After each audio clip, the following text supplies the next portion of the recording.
Nak bagi tahu tak macam mana nak buat suami hamba semua rindu rumah.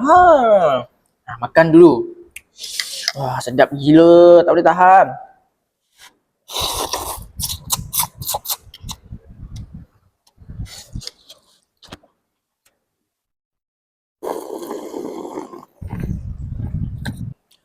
Wah, sedap ni. Apa beza dia? Apa special dia? Baru nak tahu special dia.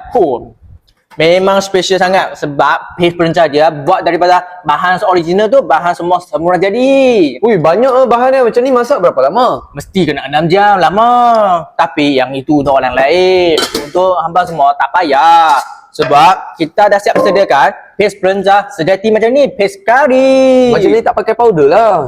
Tak pakai powder lah. Itulah paling special kan. Wah, makan lagi memang. Sedap gila.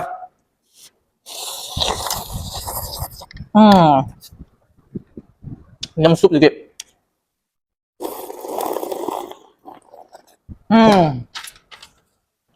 Tadi dah bagi tahu mi tadi kan memang sedap kau.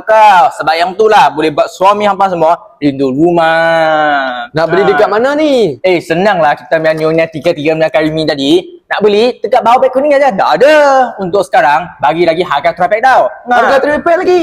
Yalah, tapi untuk harga tu untuk 100 orang terawal ya. 100 orang terawal, 100 orang terawal saja. Kalau macam tu kena cepat lah. Memang kena cepat lah. Cepat-cepat dia dapat. Kalau lambat memang tak dapat. Ingatkan dia, Nyonya 336 nya Karimi.